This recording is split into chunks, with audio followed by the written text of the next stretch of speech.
All right. This is the Israelite School of Universal and Practical Knowledge.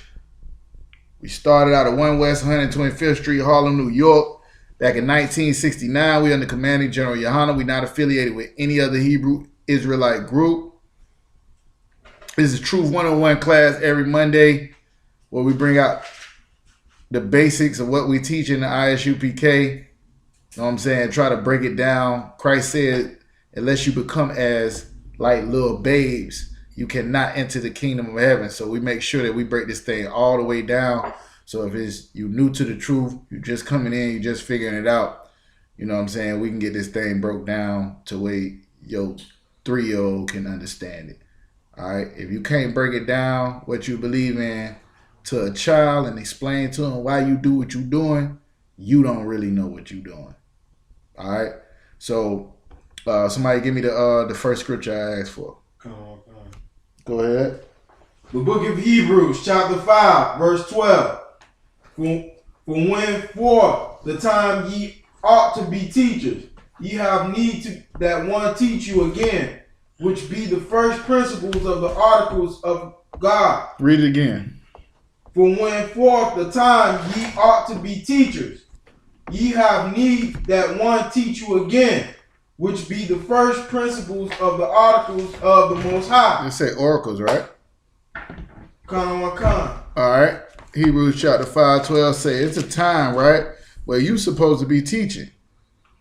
We should be teaching our family how to keep the Passover, how to keep the laws, about the dietary laws, about who Christ died for, about who the Lord really loves, about who they are as a people.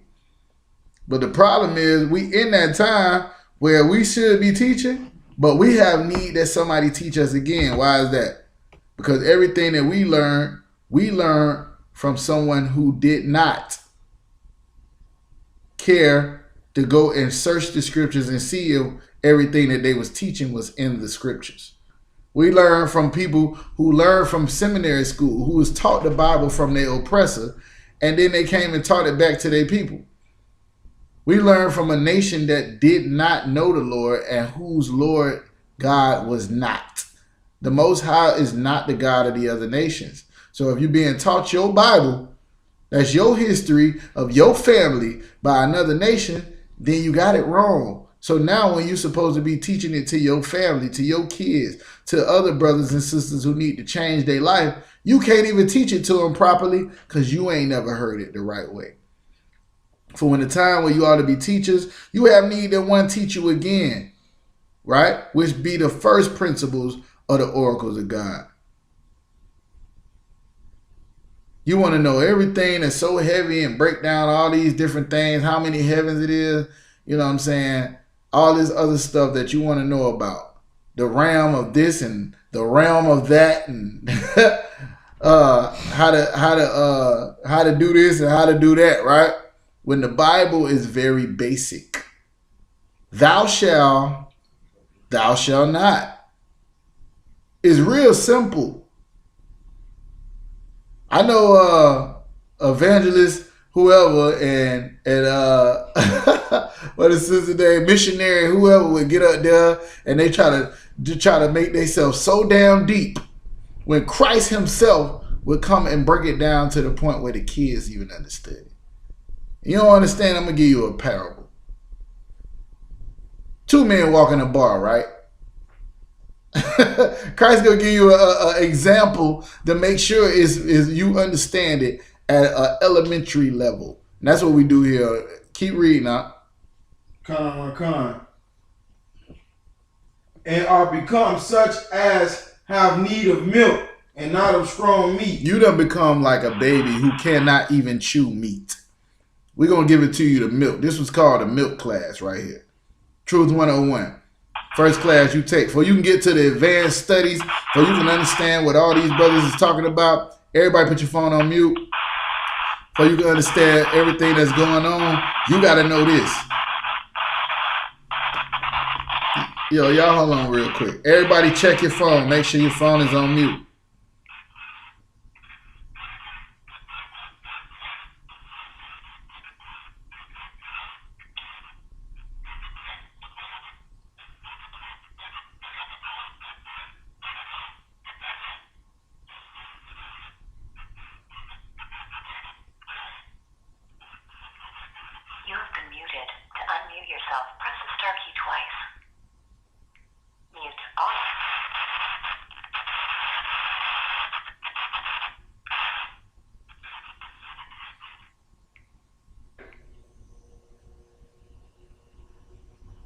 All right. Everybody else there, y'all can hear me? Everybody on the line? We have need of milk and not a strong meat. Somebody got the other scripture I asked for? Let's get it. Isaiah chapter 28, verse 9. Whom shall he teach knowledge? And whom shall he make to understand doctrine? Who is the whom? Who is the he is talking about here? Whom shall he teach knowledge? And whom shall he make to understand doctrine? The he is the Most High, right? Who is he going to make to understand the doctrine of what he got in his Bible? Go ahead. Come. Them that are weaned from the milk and drawn from the breast. In order for you to understand like what the Lord is trying to serve you, like let's say if it's a steak or something like that, right? You can't get that until you got teeth.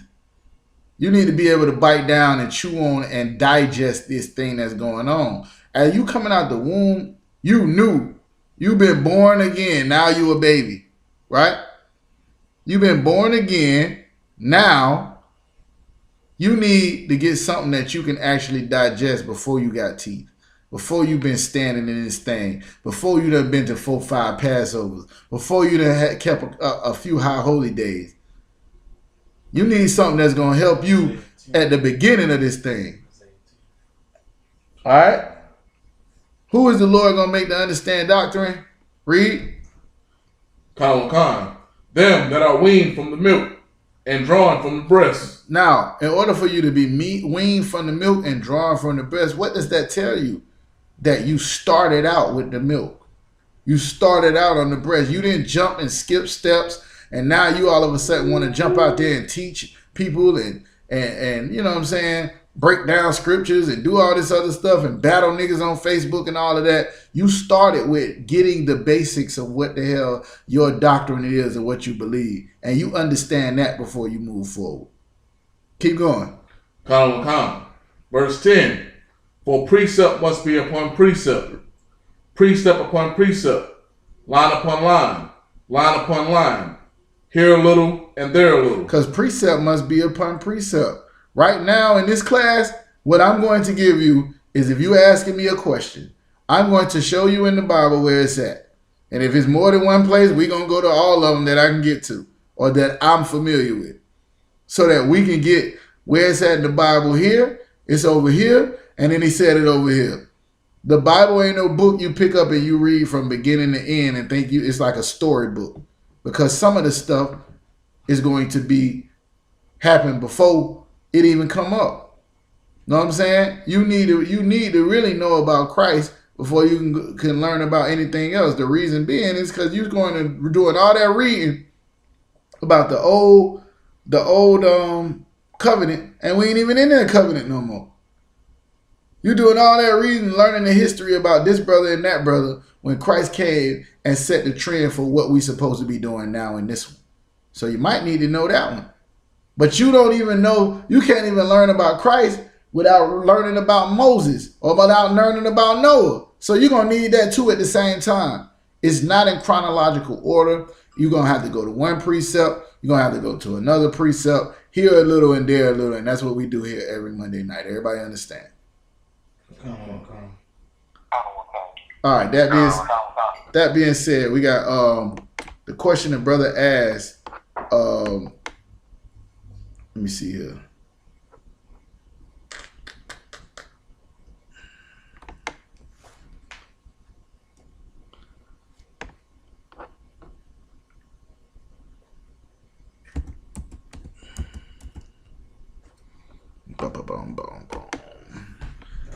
Let's go to 2 Samuel chapter 3.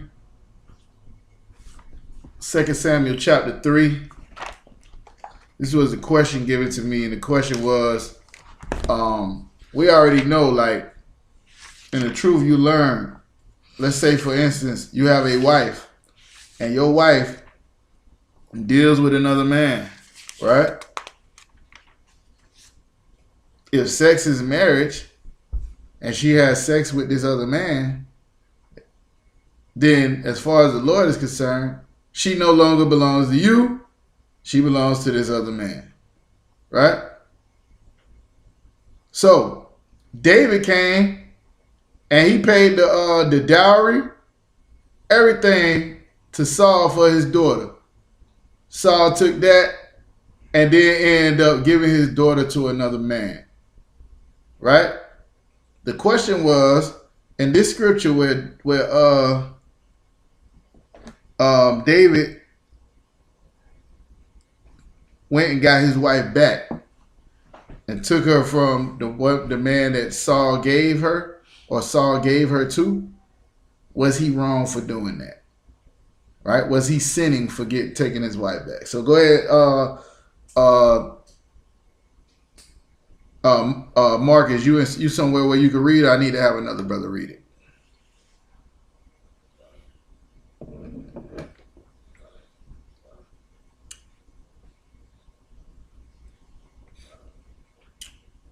I think you muted him. So.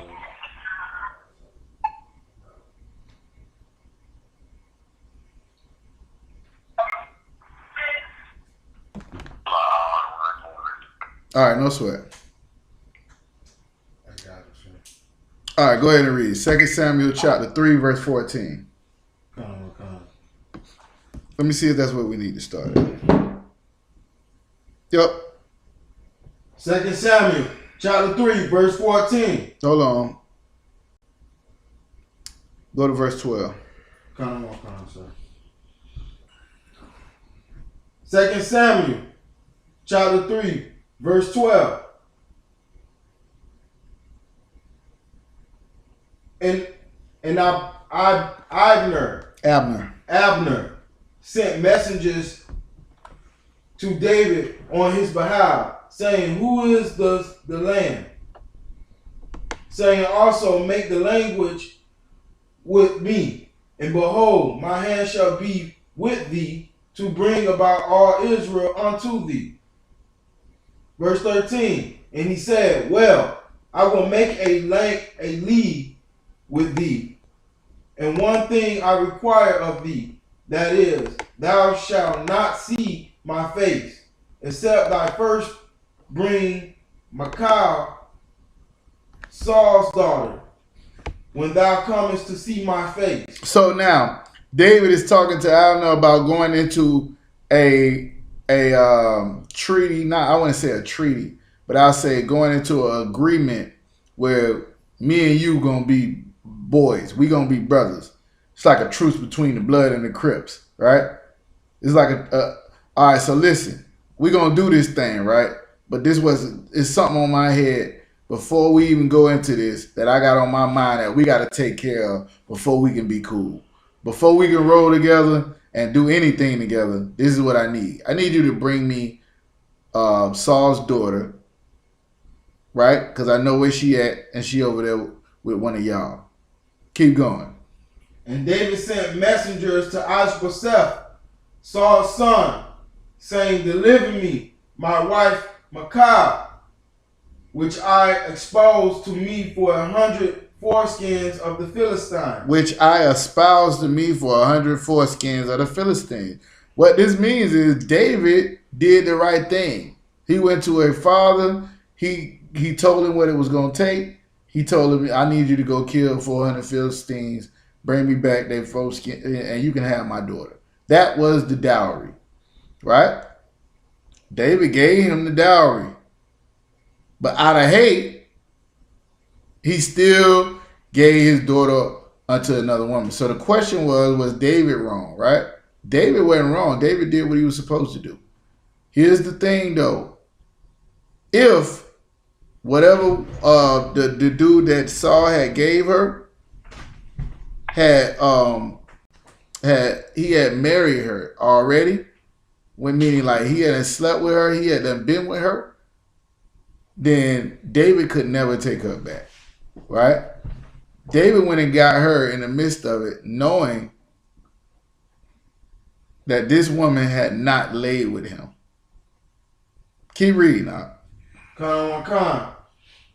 And I.S.U.P.K sent and took her from her husband, even from Natal, the son of Laish.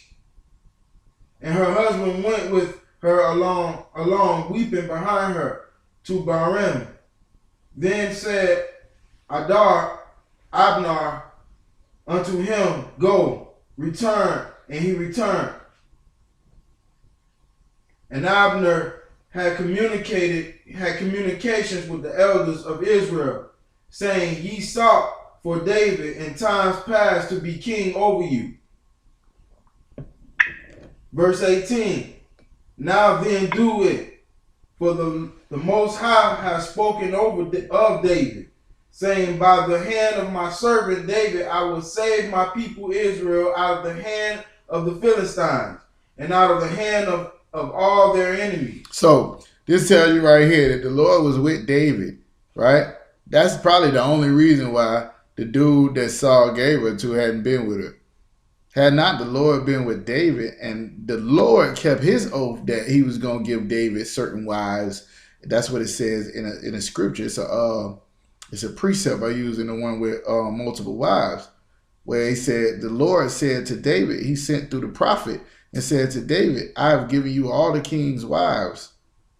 With an S.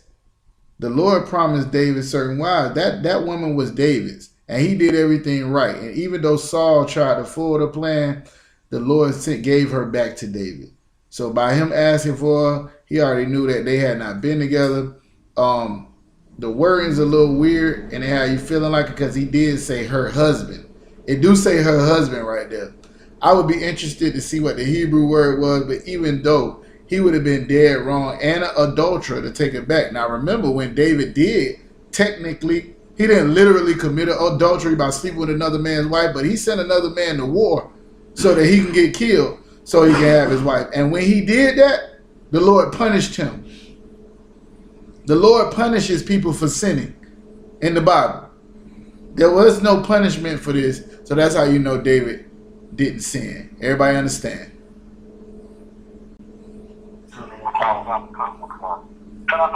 Marcus, you got it?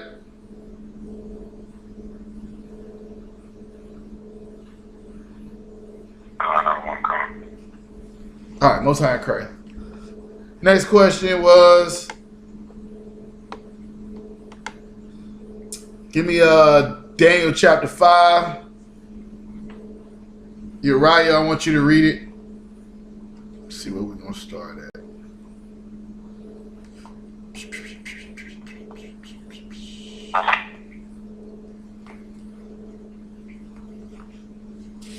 Who's number 904-510?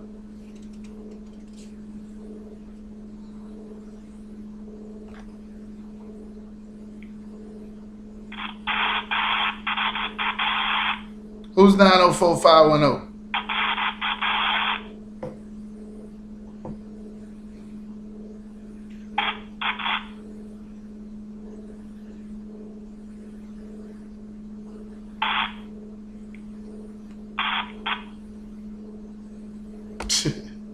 All right. Daniel chapter 5, verse 5, you say?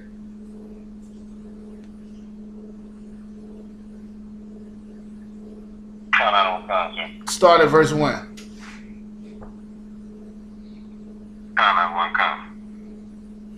The book of Daniel, chapter 5, verse 1.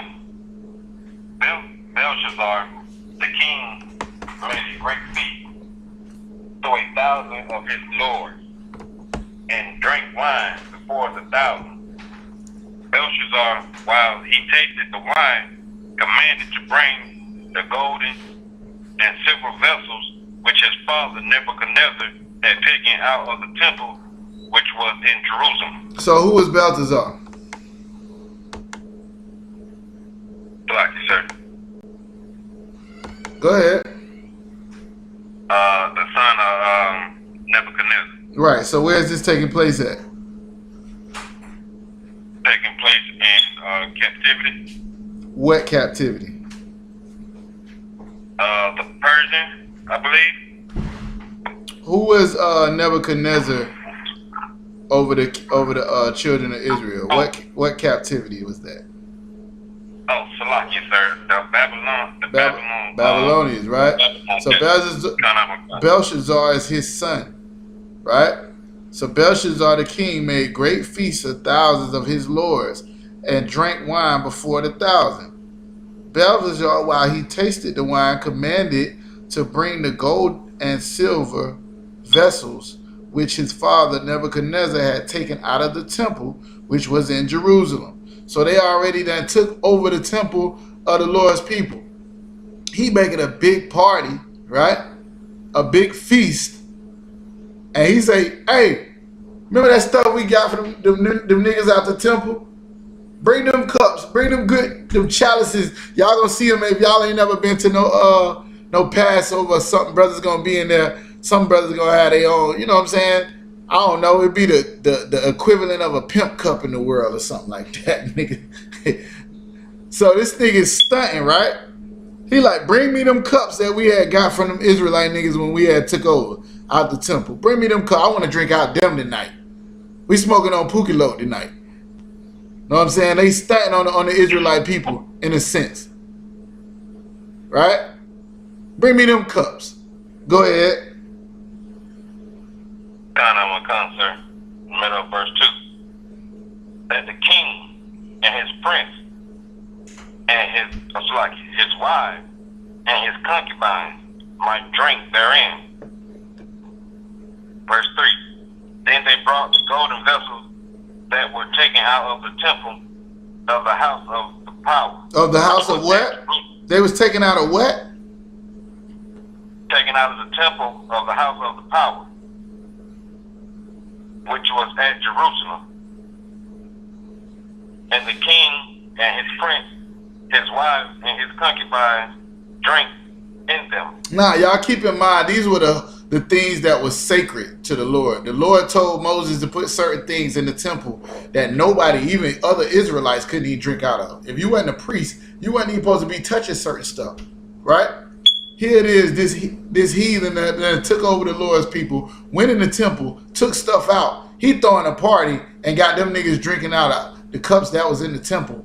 You know what I'm saying? Like if y'all ever been to the school, when we do the Sabbath service, you watch the Sabbath service, the brother got the joint, we say La Yashala, like, you know what I'm saying? That means to Israel, right? La Yashala, you drink the wine, you sit down and read the Hebrew.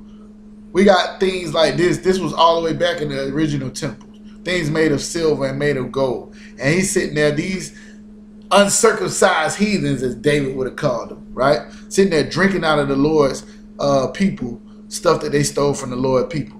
Like they really disrespecting the Most High, the God of Israel. Keep going. Verse 4. They drank wine and praised the gods of gold and of silver, of brass, of iron, of wood, and of stone. In the same hour came forth fingers of a man's hand. Of a what? Of a man's hand. Read that part again. Start from the top. In the same hour came forth fingers of a man's hand, and wrote over against the candlestick upon the plaster of the wall of the king's palace. And the king saw the part of the hand that wrote. Then the king's countenance was changed, and his thoughts troubled him, so that the joints of his loins were loose, and his knees smote one against another. The king cried aloud to bring in the astrologers, the Chaldeans, and the soothsayers. And the king spake and said to the wise men of Babylon, whosoever shall read this writing and shew me the interpretation thereof shall be clothed with scarlet and have a chain of gold about his neck, and shall be the third ruler in the kingdom. Then came all the king's wise men, but they could not read the writing, nor make known to the king the interpretation thereof. Then was King Belshazzar greatly troubled, and his countenance was changed in him, and his lords were astonished. Now the queen by reason of words of the king and his lords came into the banquet house. Hey, And the go queen spake ahead said, and go ahead and skip down to verse 18. What happened is he went looking for somebody to read the writing or to interpret the writing that he saw. So he sent for everybody and nobody could do it. Somebody came and told him Daniel could do it. It was a man named Daniel who could do it. So now Daniel was about to break it down to him in verse 18. Go ahead. Come, sir. Daniel chapter 5, verse 18. O thy king, the Most High Power gave Nebuchadnezzar thy father a kingdom, and majesty, and glory, and honor. And for the majesty that he gave him, all the people, nations, and languages trembled and feared before him. So now look, this way back in the Bible, right? And they telling you this is a heathen nation, right? This is a nation of people that the Lord did not choose. Yet and still, Daniel, a prophet of the Lord, is telling him that the Lord gave your father this kingdom. What does that tell you about America? What does that tell you about Egypt? What is that? What did the Lord say about Egypt? He gave Pharaoh that kingdom, right? The Lord gave Pharaoh that kingdom. Why did he give Pharaoh the kingdom? Somebody tell me.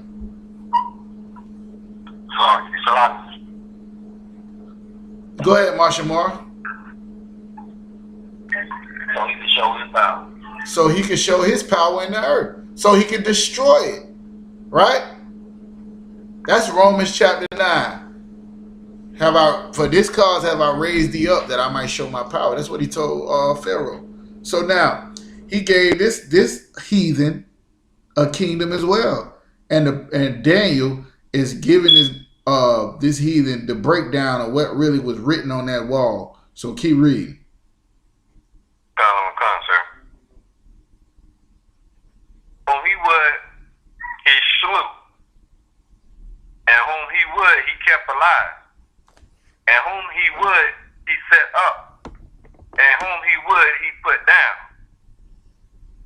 But when his heart was lifted up, and his mind hardened in pride, he was disposed from his kingly throne, and they took his glory from him. What verse? Oh, you at? Go ahead to verse 22 where you can tell them what's going on. Come, sir. Verse 22. And thou, his son, O Belshazzar, hast not humbled thine heart, though thou knewest all this, but hast lifted up thyself against the Lord of heaven. And they have brought the vessels of his house before thee. And thou and thy lords, thy wives, and thy concubines have drunk wine in them. And thou hast praised the gods of silver and gold, of brass, iron, wood, and stone, which see not, nor hear, nor know, and the power in whose hand thy breath is, and whose are all thy ways hast thou not glorified.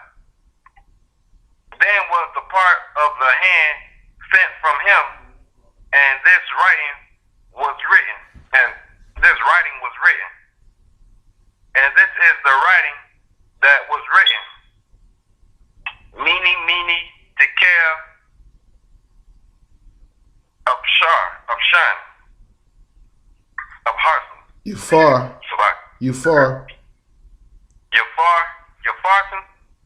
Yeah. Mene, Tekel, Upharsin. This is the interpretation of the thing meaning. God hath numbered thy kingdom and finished it. Tekel, thou art weighed in the balances, and thou art found wanting. Perez, thy kingdom is divided and given unto the Medes and Persians. Let's stop right there. right? Here's the thing, right? He only told him what the Lord was saying, and that was that Babylon was going to be given into the hands of the Persians and the Medes. That's what was written on the wall. It does not specifically say, but it does say the hands of man, which could have been an angel, right? That seems that it was a man, or it could have been like, you know, an actual prophet. I don't know if y'all ever been in the bathroom and it say, you know what I'm saying, such and such was here. You know what I'm saying? Yama Yan was here. And then they go writing some old, I don't know, some gibberish that you don't know. You had to be in his clique to know what the hell they talking about. You got to be in his gang to understand what the fuck they mean. Or Salaki for my language. To understand what they talking about, but they writing all this other, you know what I'm saying? South 2nd, 3rd Street, da-da-da-da-da, whatever they do and whatever they claim on there. Well, this king went out and he got all his men to try to interpret what they was talking about. What is he saying? Is they going to bang on us? What's going on? And the bottom line was this prophet or this angel or whoever it was that wrote this on the wall was saying that Babylon was going to be turned into the hands of the Medes and the Persians. And because Nebuchadnezzar and his son had came up against the God of Israel, they was going to not be, he gave them a kingdom. Are they ruling over the Lord's people? Now you got to try to stunt on the God that created heaven and earth because you think you over it. It's the same thing with Israel right now. We're at the bottom of this nation. And instead of them, your oppressor understanding that it's by the Lord's will that he put him, he chose him to be over us, because he could have chose anybody. The whole point was to punish us. It wasn't for no certain person to be over us, but he just said, since y'all don't want me to rule over you, then I will move you to jealousy with the people that are not a people. So he chose the dumbest, stupidest people, the sorriest people on the planet for to rule over us. Well, at that time, it was Babylon, right? At that time, it was Babylon. And the Lord just made sure that that kingdom fell, that the Persians and the Medes might be on it. But it doesn't really specifically say who it was. Know what I'm saying? It don't say who it was that wrote it, but it does say a man's hands. So that could have been an angel or it could have been a prophet, whatever the case may be. Whatever it is, it took a prophet to come and decipher it for the king. You know what I'm saying? And that's what he did. Go ahead and read what happened to Daniel after he deciphered this. Go ahead and read. Keep reading.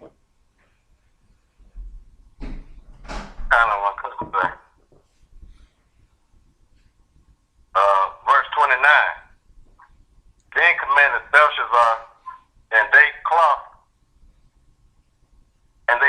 Daniel with scarlet, and put a chain of gold about his neck, and made a proclamation concerning him, that he should be the third ruler in the kingdom. And that night was Belshazzar the king of the Chaldeans slain, and Darius the Median took the kingdom, being about 62 years old. Y'all see that? So this prophet was just writing on the wall what was going to happen to the kingdom. And guess what? Once he got it interpreted, the Lord went and did what he said he was going to do. Put the king that tried the Most High, the king, the God of Israel, and tried to profane his name by drinking out his cups and stuff they stole out the temple, and he was slain. All right? So it don't really answer your question in the Bible, so I don't make up stuff. If it's not in there, I'm not going to make it up and say who it was. This says a man's hands, right?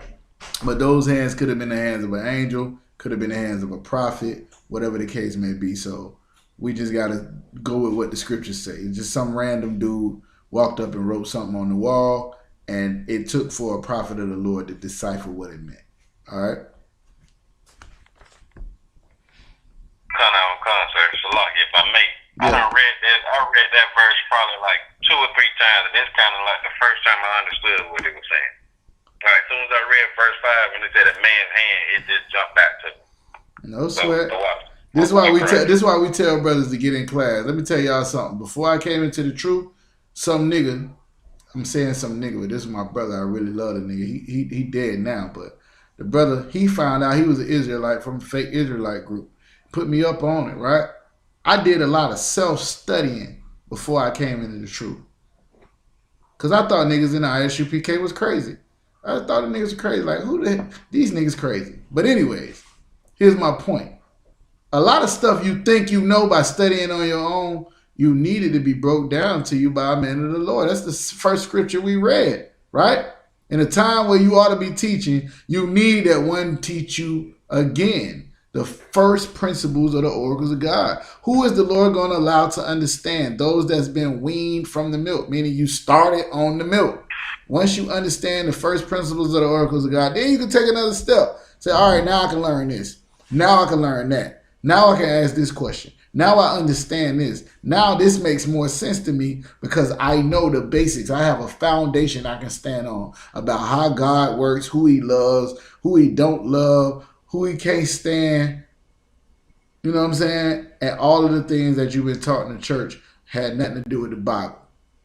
All right, so once you can break that down, you get in here and you ask the priest break it down. At the end of the day, you know what I'm saying? Me having you read the fact that a man's hand wrote this, what you probably don't understand is, for me, seeing this scripture, I ain't seen this scripture in a long time, but it's right there in the Bible what it's saying. You understand what I'm saying?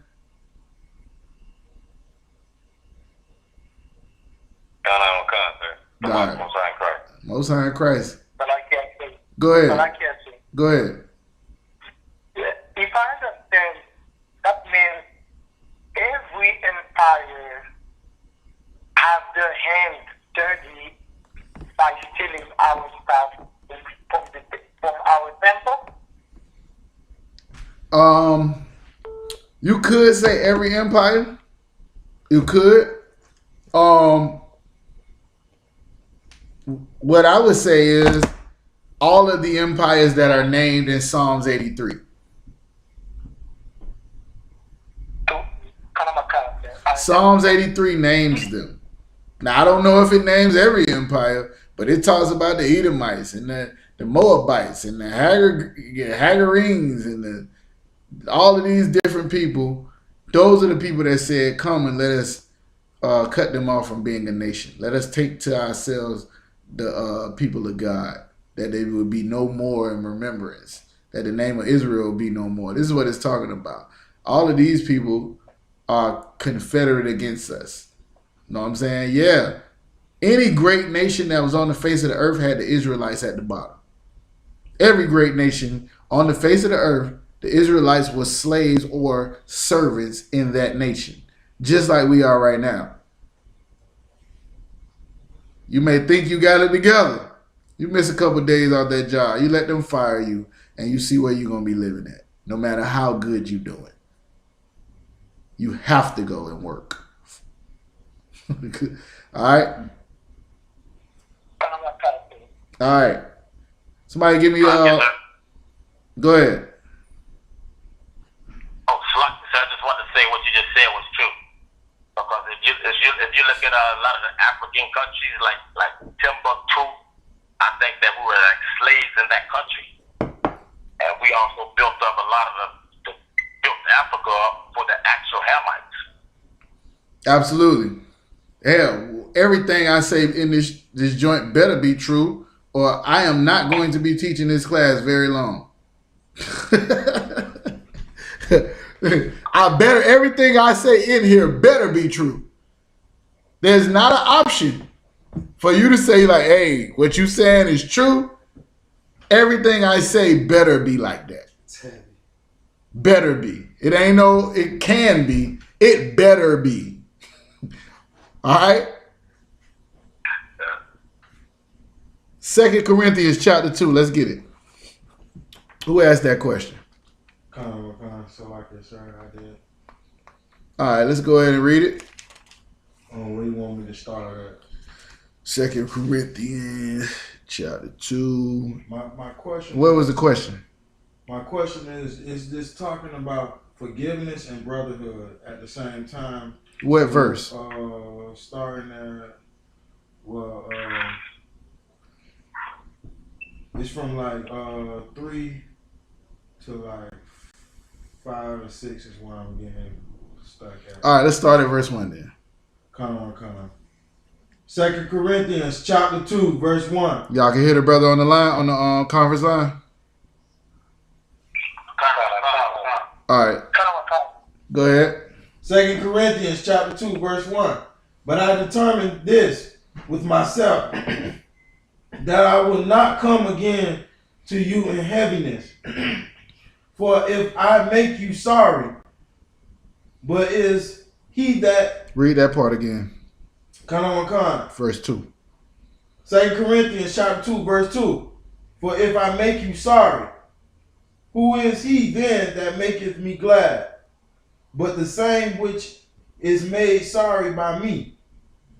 And I wrote this same unto you, lest when I came, I should have sorrow from them of whom I ought to rejoice, having confidence in you all that my joy is the joy of you all. Stop right there. All right, so Paul is writing to the Corinthians, right? And he's saying, I done came to the conclusion that I ain't gonna come to y'all with all the burdens that I'm bearing, with everything that I got going on, with all the problems that I have. I'm not gonna come to y'all with that. Cause if I make y'all feel what I'm really going through, right? Who is it that's gonna make me glad? Who gonna make me feel better?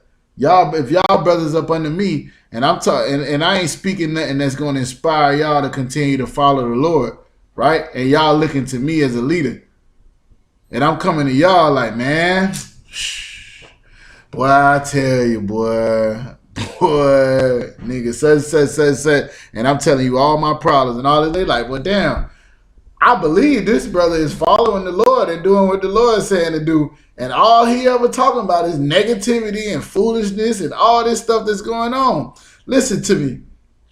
I.S.U.P.K, right? The men above you got demons they fighting too. But it is not your job to deal with their demons. You do not have to take on, it's their job to take on your demons. It's their job to help you fight your demons, not the other way around. So Paul is breaking this thing down. Like, if I'm coming to y'all as a leader, right? Lord done sent me to y'all, then where y'all gonna get glad from? How y'all gonna make me feel better? When it's my job to make sure y'all understand what's really going on. Now, verse 3. And I wrote this same unto you, when I came, I should have sorrow from them of whom I ought rejoice, having confidence in you all, that my joy is the joy of you all. So it shouldn't make me feel good looking at y'all like these are people that was lost.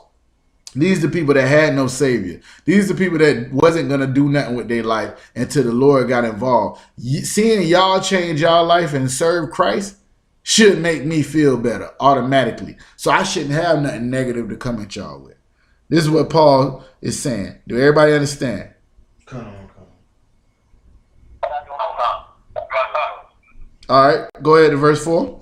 For out of much affliction and the anguish of the heart, I wrote unto you with many tears, not that ye should be grieved, but that ye might know the love which I have more abundantly unto you. So you got to think about this. Like, he writing to the church, and he was telling them how he feel about a lot of stuff.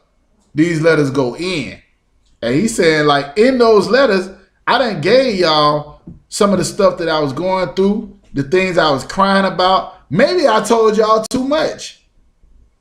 But I was just trying to keep it real. Keep going.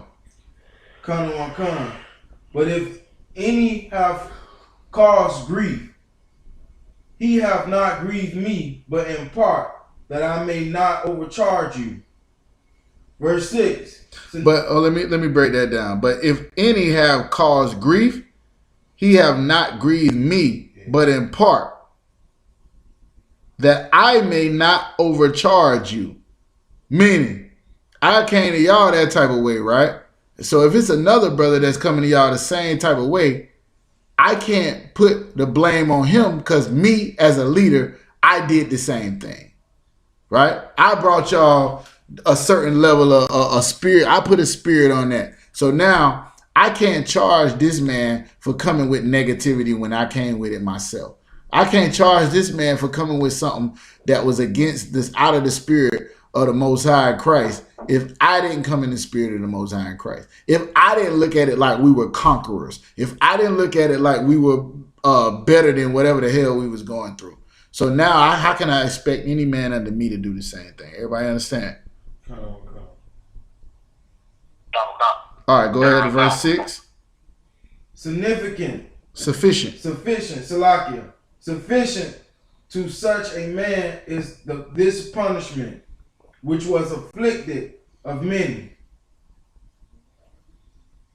So that contrast, ye ought rather to forgive him and comfort him, lest perhaps such a one should be swallowed up with over much sorrow. So this is what's going on.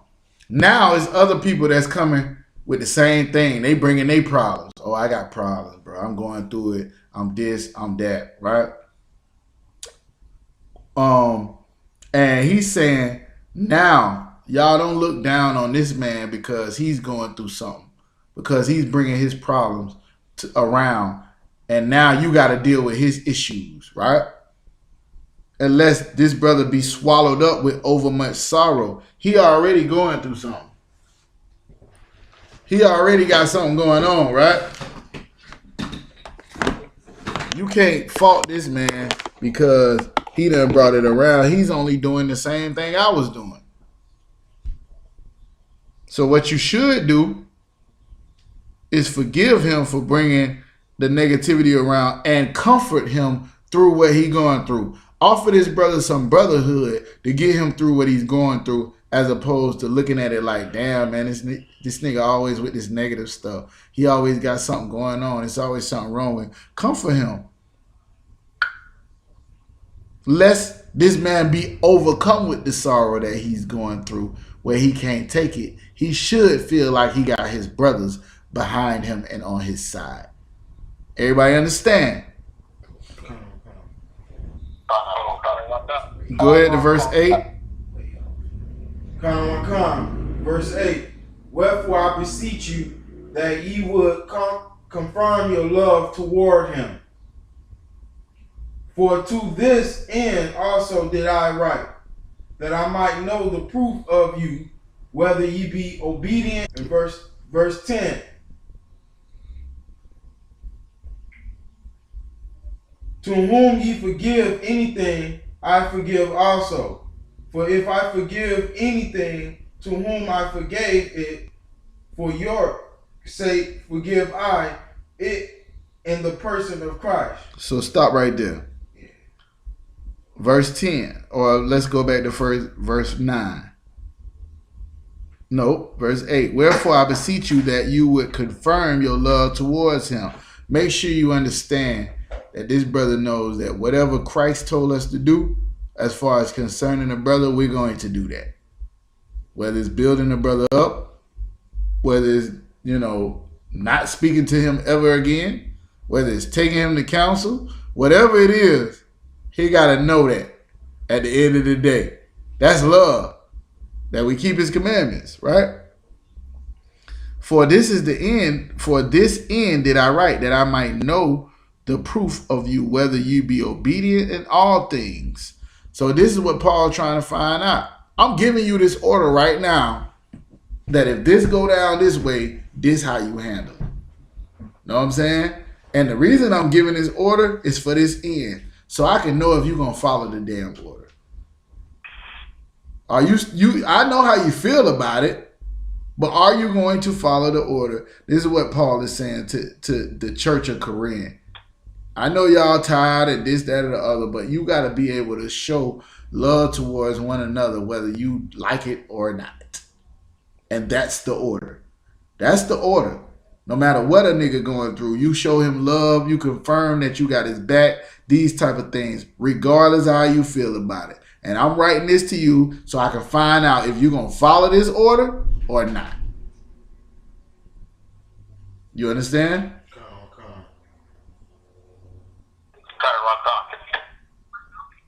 Read verse 11 before we move on. Con. Salakia, sir. Yeah. Can we can you break down 10? I thought I did. Verse 10. To whom ye forgive anything, I forgive also. For if I forgive anything, to whom I forgave it, for your sakes forgave I it in the person of Christ. In other words, let's say two brothers got an issue going on, right?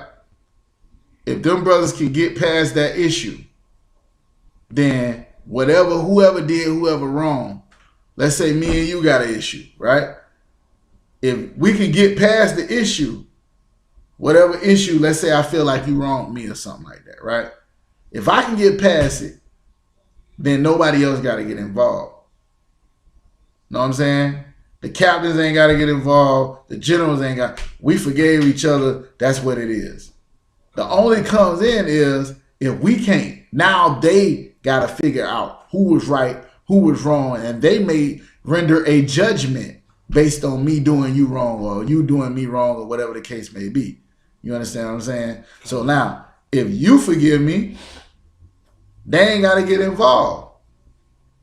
They gonna forgive me too, because the man that I wronged forgave me. You see what I'm saying? So that's what he's saying. Like at the end of the day, if you in a council and the brother says I ain't rendering no judgment, it's because he feel like y'all can get past the joint without any issue. If he feel like it ain't no way, then I might have to render some type of judgment so the brother that did the other brother wrong, who still don't feel like he wrong, can understand he was wrong. Anytime past, if I didn't forgive it, I didn't forgive it for Christ's sake, because Christ said you should forgive your brother. You understand? Con. So, all right, go ahead. So that's like to go to he and he alone.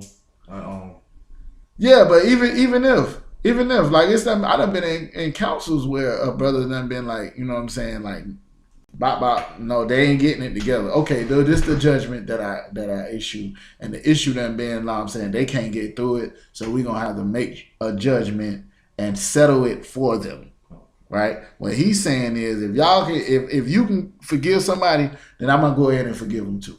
Even if I done forgave somebody, I forgave him because you forgave him. That's really what he's saying right there in verse 10. Everybody on the phone understand that somebody lost? All right, go ahead to verse 11. Con. Least Satan should get an advantage. Too late, sis. Go ahead. Keep reading. Con. Least Satan should get an advantage of us, for we are not ignorant of his devices. So what happened is, if the brother can't forgive him, and they in the council or whatever the case may be, and they coming at a brother like Paul, who is over the head, and if he don't do nothing, Satan can use that to have you against your brother to where y'all ain't even getting the work of the Most High done. That's what it is. Niggas ain't even doing that because they got a problem with each other. He is trying to urge brothers that even if somebody coming at you, even if it sound like they aren't coming at you on something negative, to fix whatever the problem is so you can continue to do this work. Go ahead, sis. What you had? You had a question? Okay, so I just wanted to make sure I understood, sir. So what you're saying is, the point of it is to teach us how to forgive people, or to show us the way to forgive people. And if we just are so caught up in ourselves and we can't do it, then they step in and do it for us, so that the next time that we'll know how we're supposed to handle certain situations. Not only that, but whatever the men of the Lord say is final. So like, let's say I got a problem with Yaman, right? Me and Yaman got issues. Every time he see me, it's a problem. Every time we talk, we don't. All right, and we try to go to him and him alone, and that don't work. It just got worse, right? Let's say the men above us come and say, all right, Kazak, you was dead wrong. You shouldn't have came at this brother like this, and I'm like, man, I still don't feel like I'm wrong, right? Christ already gave the thing. If they won't hear the men of the Lord, what you got to do? Treat them as a heathen and a publican. The men of the Lord are telling you a certain thing, right? If you ain't trying to hear them, then you're never, I don't care under no circumstance, I'm never going to think I'm wrong. Yamayan already told me I was wrong. I ain't want to hear him. Whatever, nigga. The men of the Lord that's above me told me I was wrong. I didn't want to hear them. What I'm waiting for God to come tell me in a burning bush that I'm wrong? Everybody's telling me I'm wrong. Right? What he's saying is basically like, if the person that has a alt with you is willing to forgive you, I'm going to forgive you also. If I forgave anybody, it's because of Christ. It wasn't because of me. I may never feel like I'm wrong, but if the men of the Lord say I'm wrong, I got to be like, okay, I'm wrong. All right, I'm wrong. I don't know why I'm wrong, but I'm wrong. He talk about forgiveness. That's what this is all about. What you got to do is understand that even when you don't feel like it, sometimes you have to forgive somebody so that the work of the Lord may be. We all got issues. We all got issues. But we got to some kind of way find a way that we can get through the issues and work together to build up this kingdom. The other nations can hate the person that they working with, but because they the same nation, they'll come together and conspire on how they going to rule over you. How they going to rule over you? They ain't even got to like each other. You know what we're going to do? I don't like Yamayan, but he got this talent or this gift or this, what's the word they allowed to use? He got this, I'll just use gift. Huh? He got a skill that I don't have. So I'm gonna work with Yamayan, even though I don't like Yamayan, in order for me to get to my end result, and that's both of us coming up. This is what the children of Israel don't understand. This is what Paul is trying to break down right here. You understand, sis? All right. I understand. Read verse 11 again. Lest Satan should get an advantage of us, for we are not ignorant of his devices. So if we are not able to do this, then Satan can get an advantage over us. Now let's not be ignorant of how Satan works. He can use something as small as a brother that's coming to you who got problems. You like, man, I don't want to hear nothing this brother got to say. Because he always negative and he always got problems. He always got issues. And it can get to the point where you won't even want to be bothered with that brother. You can't build no kingdom with him. You can't do nothing. When all you got to do is come to the brother and let him know you got his back. That's what this is all about. You understand, Trooper? Sir. I was way off. No sweat. That's why we come to class. All right. Next question. Let me see here. Yeah, go ahead. Go ahead. Go ahead. Yeah, I was referring back to chapter 11, where it said, "Let Satan should get an advantage of us." Okay. Now that question, we know that the white man is the devil and he's a liar. But is Satan, is he a spirit or angel? I'm not answering. I'm not answering that question for you. How long you been in the truth? You asking that question for you? No, I had a question because I had spoke with some Christians like one day. These Christians were talking about it, and I had wanted to get it right, but I didn't want to. I didn't want to. They were trying to tell me that he was like he was the devil, he was the spirit, but I didn't want to tell him anything. So it was like, that question was like, I would have to sit back with somebody and get the correct answer on it. If I had to guess, I'll say I heard you ask this question 5 times. I'm going to answer it for you quick and briefly. Satan is a spirit, right? Satan is a spirit. He's an angel, and his job is to prove to the Most High that you do not deserve any blessings. You do not deserve the kingdom. You do not deserve a wife. You don't deserve children. You don't deserve to be blessed at all. You don't deserve nothing because you are a horrible, terrible sinner.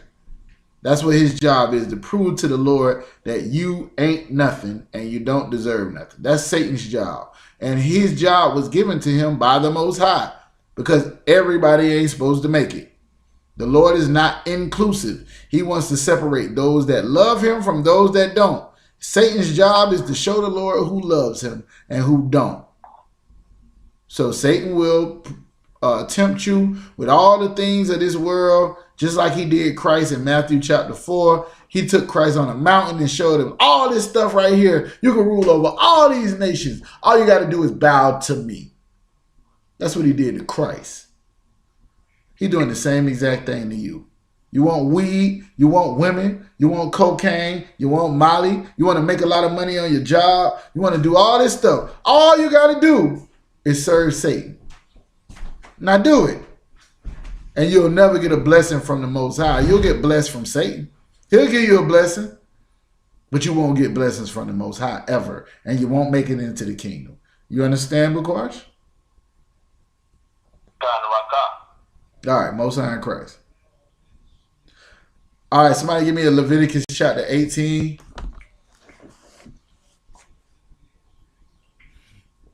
Leviticus chapter 18. Let me get there.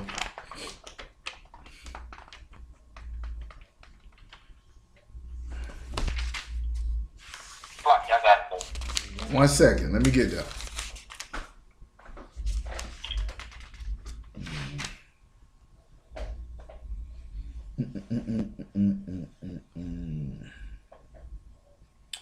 Verse 22.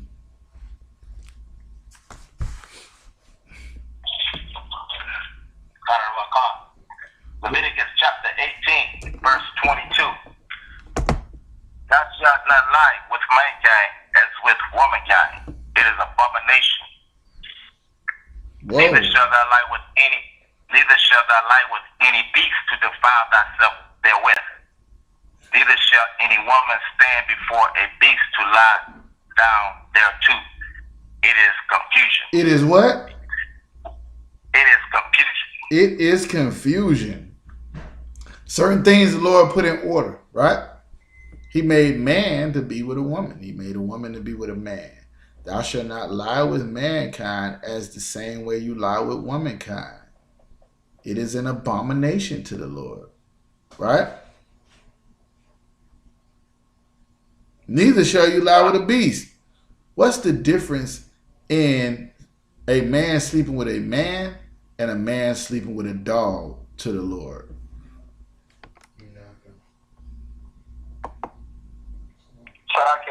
Go ahead. Same thing. It's the same thing. It is confusion. They said right here, it is confusion, right? Not only that, hold on.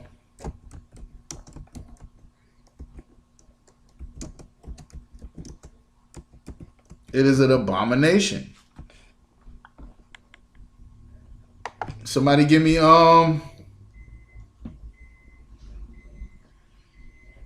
Deuteronomy 25, chapter 25, verse 5. Go ahead. The book of Deuteronomy, chapter 25, verse 5.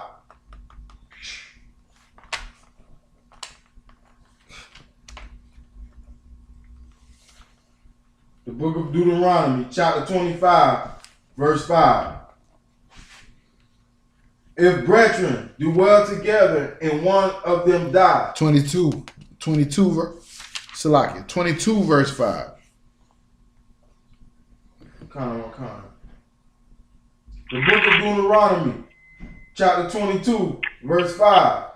The woman shall not wear that which pertaineth unto a man, neither shall a man put on a woman's garment, for all that do so are abomination unto the Most High. So now the first one we read was talking about a man and a woman lying with a man or a woman, like a man lying with a man or a woman lying with a man. That's an abomination, right? This one, you don't even supposed to even wear dresses. A woman ain't even supposed to be wearing a man's clothing, right? Everybody who gay do that. Men wear purses and dresses and all the stuff that a woman wear, and vice versa. The studs is dressing out like full out niggas. Niggas' outfits be better than mine. Jordan down. Polo down. The Lord said it's confusion. Not only shall you not sleep with a man if you're a man, or not only should you not sleep with a woman if you're a woman, but you can't even dress like that. It's an abomination to the Lord to even do it. Somebody give me Romans chapter 1. Romans chapter 1. Let me see where we're going with it. Hold on one second.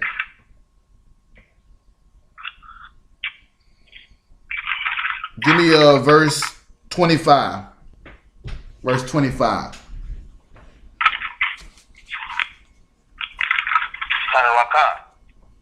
Romans chapter 1, verse 25. Who changed the truth of God into a lie and worship and serve the creature more than the Creator, who is blessed forever. Amen. Right? So here it is. There's a certain way that the Lord put this thing out into the atmosphere, into the earth, into his people. Right? And somebody came and changed everything that the Lord laid down into a lie and changed what they feel into the truth. Example, Lord said you ain't supposed to eat pork. They say pork is the other white meat. The Lord said you shouldn't eat shrimp, pork, crab, and lobster. They say it's a delicacy. The Lord said a man shall not lay with a man as like he lay with a woman. They say it's an alternative lifestyle. Right? Who changed the truth of God into a lie and worship and serve the creature? Who is the creature? The creature is anything that's going the opposite of the Most High in this instance. It could be a man, it could be a spirit, it could be a philosophy, whatever the case may be. If they saying Jesus is white and he black, that's the creature, right? Whatever it is. Who changed the truth of God into a lie and worshiped and served the creature more than Creator, who is blessed forever. Amen. Meaning so be it. Go ahead to verse 26. Verse 26. For this cause God gave them up unto vile affections, for even their women did change the natural use into that which is against nature. Wait a minute. For even their women did change from natural use to that which is against nature. So because they want to follow after the creature more than the Creator, because they want to do things that their oppressors say and what the other nations do and all of those who are not the people of God do, God gave them over unto vile affections. What does the word vile mean?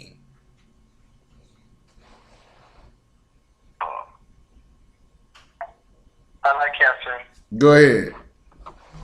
All kind of affliction. All kind. What was the word? What did you say? I said all kind of diseases. The word vile. Somebody give me the definition of vile. Yes, sir. Go ahead. Vile affection, like something that's not natural, unnatural. Vile. Give me the definition of vile. Baba Kasha. You got it? I got it. Go ahead. Sir, I got it in the Oxford dictionary. Okay, what did it say? Vile. It's an adjective. Disgusting. Let's stop right there. Read it again. What's the first word? Disgusting. Go ahead, read the rest of it. Morally based. Depraved. So the affection that they have now is disgusting. It's a disgusting affection. Morally what? Morally what?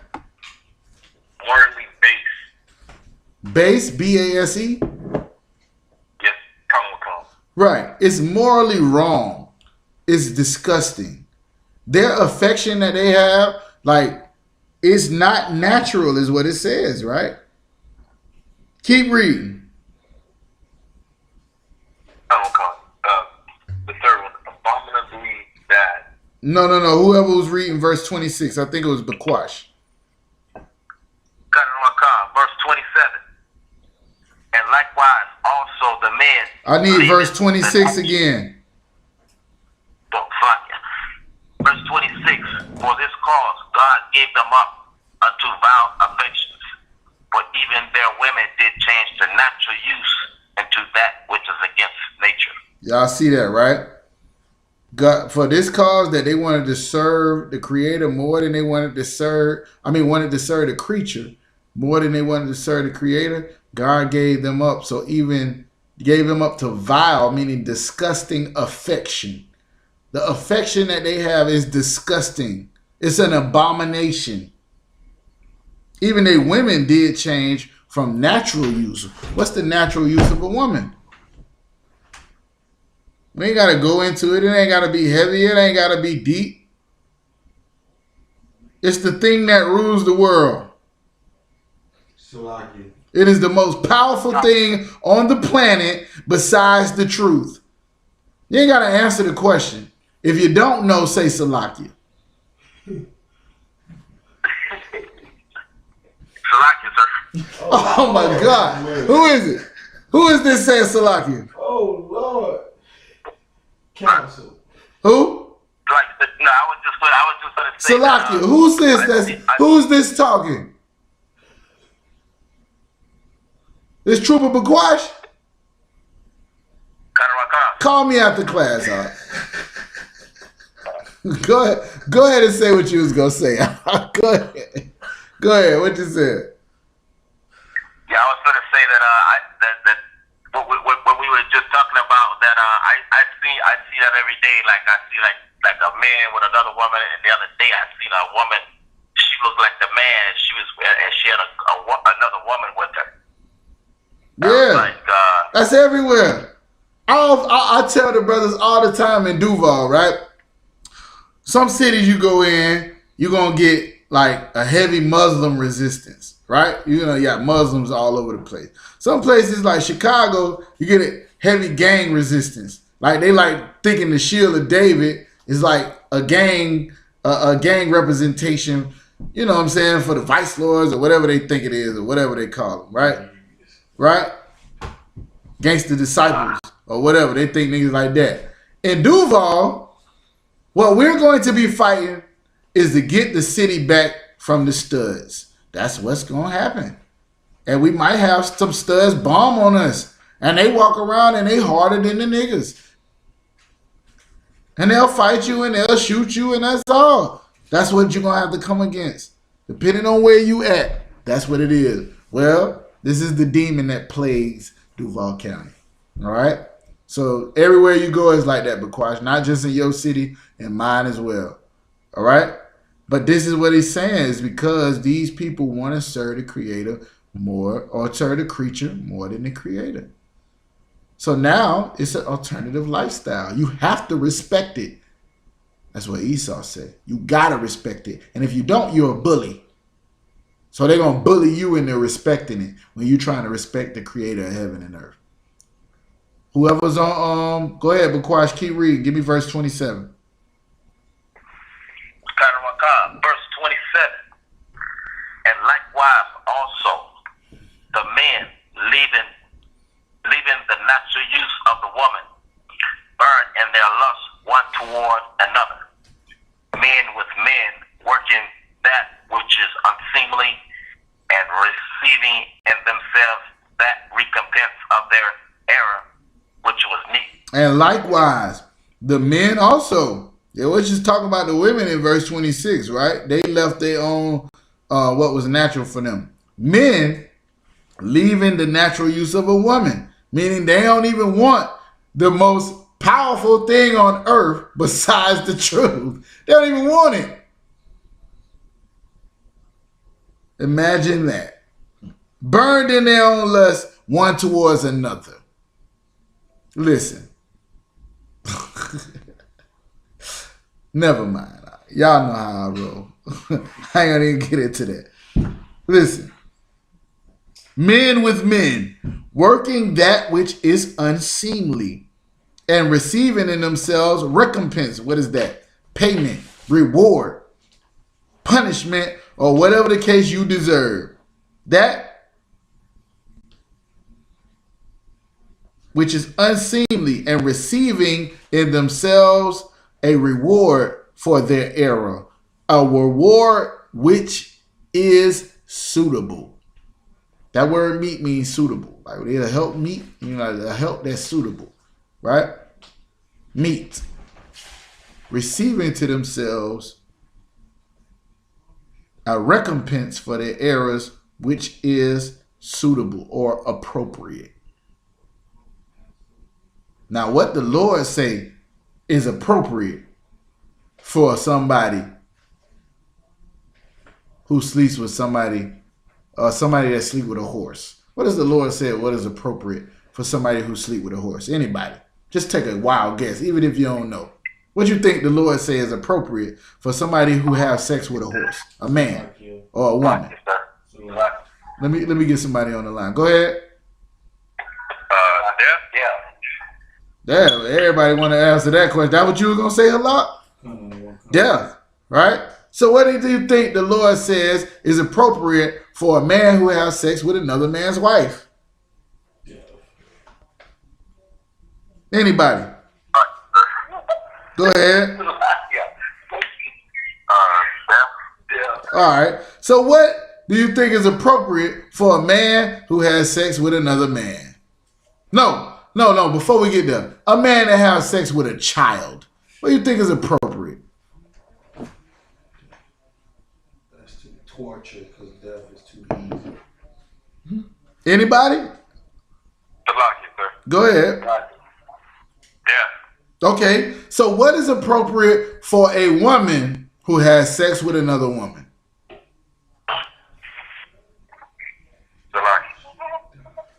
What's suitable? What's meat? Go ahead.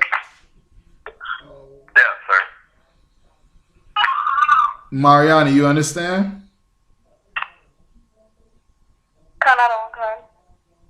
All right, Most High in Christ. Go ahead. Go ahead, Go ahead. Well, when it says that a woman shouldn't wear nothing that pertains to a man, is that also talking about scrap on? Wait a minute. Hey, listen. You're right. Listen. I want to you asked a question, right? That's similar to the type of questions I'll ask coming up as a young man, right? And I'm glad you asked the question, right? I don't necessarily know if strap-ons was a thing at the time when this law was given, but if a woman can't wear a man's pants and shouldn't wear a man's shoes or a man's garment or his headpiece, she definitely shouldn't wear a penis.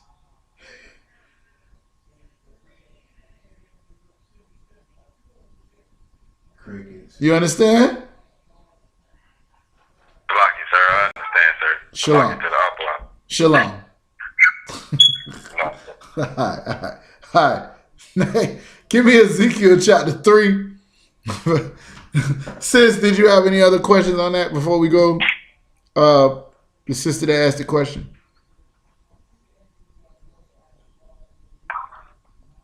All right, Most High in Christ. Go ahead. side, I have Ezekiel chapter 3. Yeah, I want to let somebody else read. You probably you read the last one. I want to make sure everybody else paying attention. I know when you in the crib, when you in the class, you know what I'm saying, you always be on point with the reading. Let me make sure everybody else ain't falling asleep while you just reading all the scriptures and all of that, all right? The water for your zeal, though. Matter of fact, who asked this question? Who asked this question? That's a lot, dude. It was me, Young Man Jr. All right, give me verse.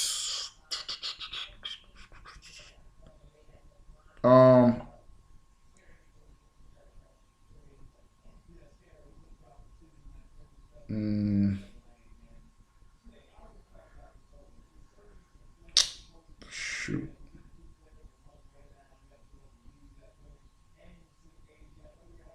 Verse 22. Ezekiel chapter 3, verse 22. And the hand of the Most High was there upon me, and he said unto me, Arise, go forth into the plain, and I will there talk with thee. Then I arose and went forth into the plain, and behold, the glory of the Most High stood there, as the glory which I saw by the river of Chabar, and I fell on my face. Then the Spirit entered into me and set me up, and set me upon my feet. Get up. Go ahead. And spake with me, and said unto me, Go, shut thyself within thine house. Go home and close the door. Go ahead. Verse 25. But thou, O son of man, behold, they shall put bands upon thee, and shall bind thee with them, and thou shalt not go out among them. And I will make thy tongue cleave to the roof of thy mouth, that thou shalt be dumb, and shall not be to them a reprover, for they are a rebellious house.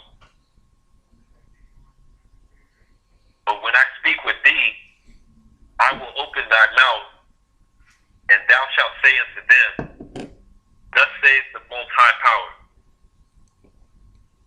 He that heareth, let him hear, and he that forbeareth, let him forbear, for they are a rebellious house.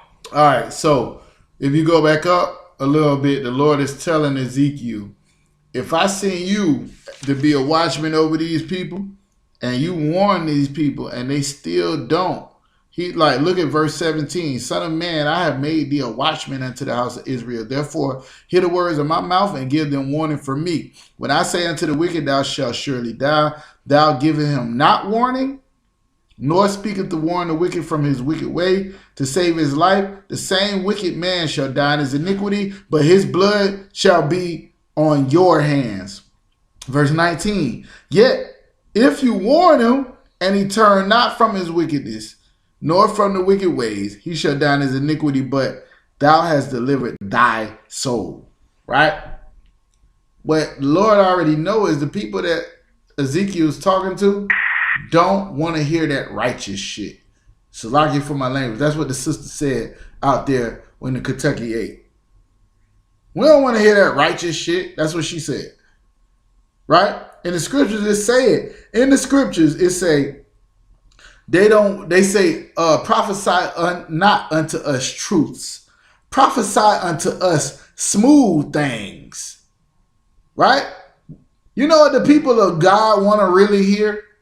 The Lord is going to bless you with a blessing that you cannot contain.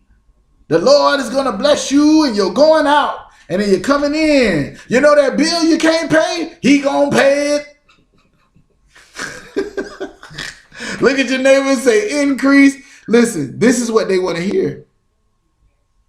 This is why you the only nigga you know in your city in the truth. Or you the only nigga you know in your neighborhood or in your family in the truth. This is why. They don't want to hear what the hell the Lord really got to say. right? So the Lord sent Ezekiel to warn these people that destruction is going to come upon them and to save their life. Now, if they change their ways, Ezekiel has done his job. When we go out in the streets and we prophesy unto the wind and to everybody that's passing by, all we hoping is that one brother change his life, one sister hear this and come in and be like, what in the world is these niggas talking about? And say, I'm going to get in class. Let me find out. Let me find out that everything I learned was wrong. Let me find out that the Lord really don't love everybody. Let me find out that I really ain't supposed to be doing what I thought or what they told me I supposed to be doing.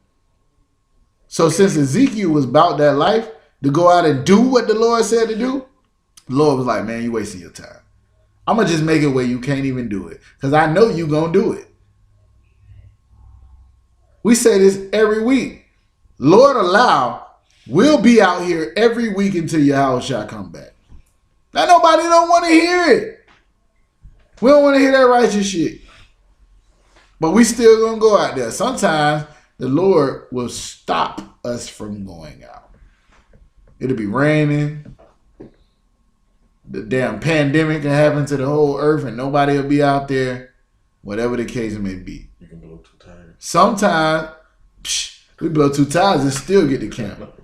Nigga blow 2 tires and still get to camp. Sometimes the Lord will see what you're willing to do to get his word out to his people. Even if they don't want to hear it. In this case, Ezekiel had done what he needed to do to prove to the Lord that he was willing to do it. Right? And the Lord just said, you know what? I'll make it where you can't even speak. When they say dumb, it's not talking about like he's stupid. He just closed his mouth up where he couldn't speak to the Lord's people for a while. The reason why he's saying it, because you're speaking to a rebellious nation. You were speaking to a rebellious house. Somebody who don't even want to hear what I got to say. You know why? Because they rather serve the creature than the creator. They don't want to hear that they can't eat the pepperoni on the pizza because the pepperoni on the pizza tastes good. They will not hear you if you tell them they can't smoke weed. You know why? Because weed is wonderful and great and feels amazing. I can't go to the strip club. You know what they do to me for them $40 in the back room? It's amazing and great and wonderful. What do you mean? They're not going to listen now. They was not going to listen. That's why the Lord shut his mouth. That's why the Lord made him where he could not speak. You understand? So that he didn't waste his time. He said, I'll open it back up again. But right now, that's what he's saying in verse 27. But when I speak with thee, I will open thy mouth, and thou shalt say unto them, when you are able to talk to them again, thus saith the Most High Power, he that heareth, let him hear, and he that forbeareth, let him forbear. And that's what we saying right here in the truth. You don't want to listen to us, you ain't got to. You can do it your way. You can go out and do whatever you want to do. You can keep selling drugs. You can keep getting high. You can keep messing with whores. And the Lord going to deal with you. But we already warned you. We already told you what was going to happen. Now, it's up to you what you do from here. You understand, Junior? All right. Go ahead. That verse makes me think about the Kentucky 8. Exactly. When they were preaching on the street, the verse makes me think about what happened to the Kentucky 8. Yeah, that's what I was just saying. They out there saying what the Lord say, and they telling them, we do not want to hear what y'all got to say. Like, we really don't. Brothers and sisters, I'm talking about Israelites, don't want to hear what we got to say. When we got shut down in South Beach, it was a sister that threw a drink on us. When them brothers got into it in Philly after the game, it was a brother that used to come against the camp every week that went and gathered up a bunch of crackers and said, these people say the white man is a devil. I bet y'all won't say that this week. I bet y'all won't. And he went and got all the white people he can get to come up against the camp. It was a brother that did that. It's most of the time our own people that don't want to hear the verse of the Lord because they rather serve the creature, their oppressor, more than the creator. And the Lord just got tired of him giving Ezekiel all this gain, all this wisdom, all this knowledge and understanding, and he going out and speaking it to a rebellious, a hard-headed people that would not listen to him. So rather than waste his time, he made it. He knew that the brother was going to go out and do it anyway because he was that zealous about speaking the Lord's word. So he just had to stop him from being able to speak for a time. He did the same thing with Paul for a little bit till he got them together. He stopped it. When you come in the truth, the Lord do the same thing with you. Shut up, nigga. Come to class and learn. You're not able to teach. You're dumb. You would be the smart. One of y'all might be 10 times smarter than me, but guess what? You ain't did what I did. Shut up, nigga. You're dumb. I'll open your mouth again, and then when you start talking again, this is what I want you to say. He that heareth, let him hear. And he that forbeareth, let him forbear. And the reason he's doing that, because it's a rebellious nation. Think about it. You come in here and you ain't got all the precepts, and somebody confound you. Some nigga that don't care nothing about the Lord, the law, all he want to prove is that I.S.U.P.K ain't the truth. And you don't have the answers. And you a young man, or you a trooper, and you come in here, or you are a young officer, and you start answering questions that you don't know the answer to. And they confound you with the scriptures. You've given them an excuse to continue to be a disgusting sinner. Because that's all they want to do anyway. And they caught you slipping. You get it, Junior?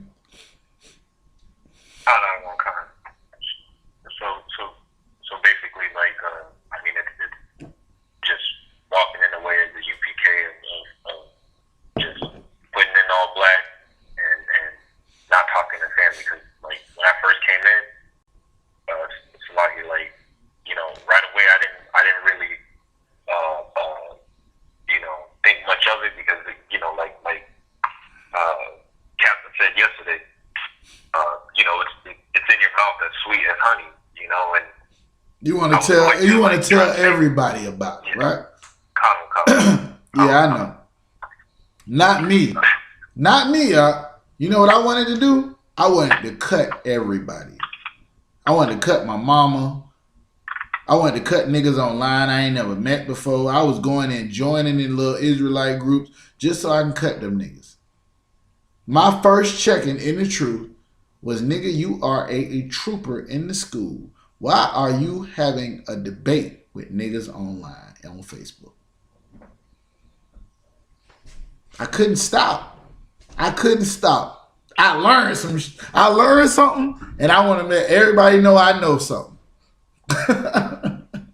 I'm over there straight battling niggas. Niggas coming at captains in the school, and I'm like, nigga, I'm going to take this battle on. Nigga, shut up and sit down somewhere, nigga. You think captain can't defend himself? You think the general needs your help? Sit down somewhere. You ain't got to defend everybody in the school. You don't have to defend the school because these same scoffers been coming at the school before you was even here. What you need to do is be disciplined and show them the difference between us and every other fake Israelite on the planet. Discipline. Discipline. Follow orders. That's what we doing here. Right? The Lord was telling Ezekiel to just shut up for a little bit because his work was in vain. What he was doing, they wasn't respecting it. And he was like, I'm going to open your mouth again. And when I do, this is what you better tell them. If you forbear to hear it, then that's on you. If you hear it, then you hear it. Because the Lord knows you are a rebellious nation. All right?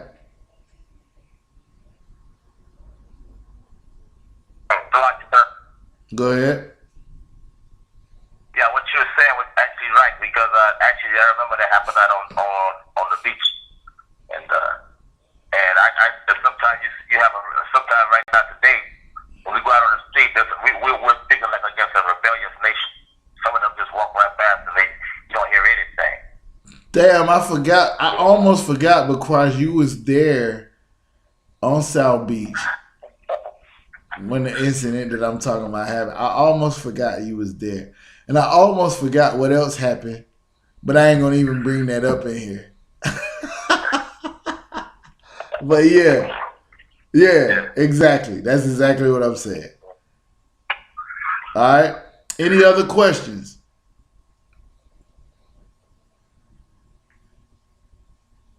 Sir. Go ahead. I got a question, sir. Who is this? Uriah? Khan, sir. Nah, you on punishment. You can't ask no more questions. Nah, go ahead. Go ahead. I'll just messing with you. Sir. It's in the book of 2nd Ezra, chapter 9. What happened to the Daniel? It's another Daniel you said you had a question on. I can say that one for another one, sir. All right, go ahead. 2nd Ezra. Chapter 9, verse 24. And the reason why I'm asking this, sir, because when I was in the fake Israelite group, or when I wasn't in the truth, this verse right here gave me an excuse to keep smoking weed. 2nd Ezra. Chapter 9. As if a nigga really needed an excuse. You gonna do what the hell you want to do anyway. Nobody trying to hear the Lord. Boosie said if the Lord say don't eat pork, he'll shoot a bird at him. Just imagine how you feel about weed. Anyway. So like it, sir, he got shot too. Yeah, I know. 2nd Ezra chapter 9 and what verse? Verse 24, sir. Hold on one second. 24 through 26.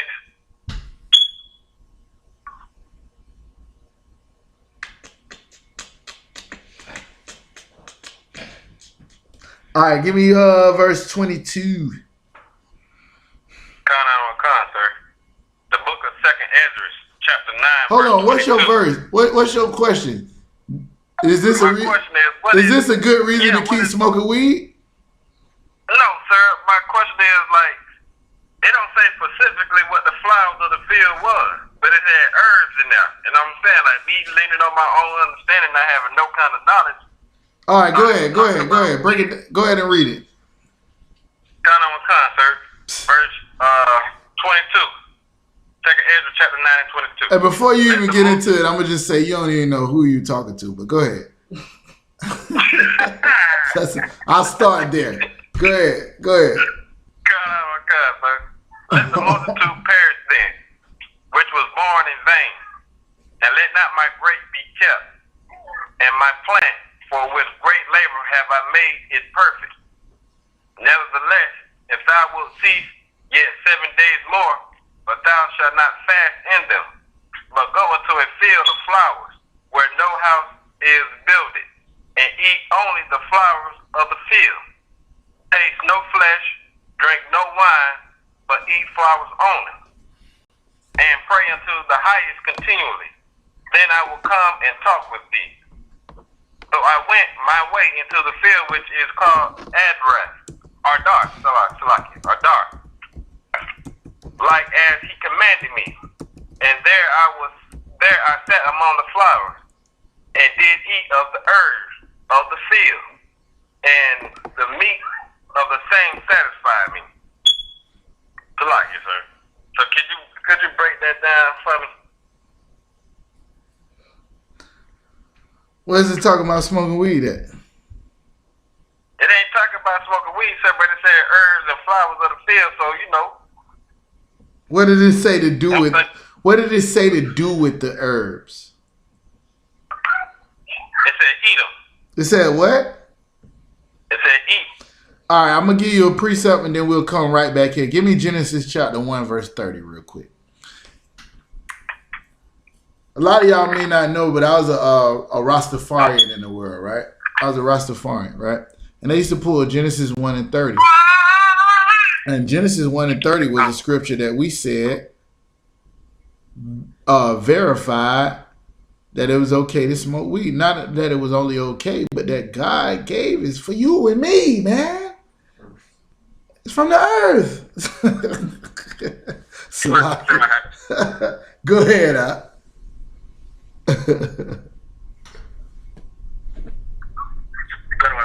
Genesis chapter 1, verse 30.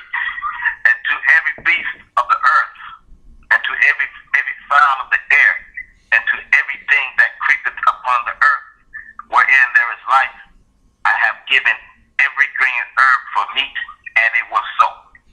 And I have given you all these beasts that was on the earth, and every fowl.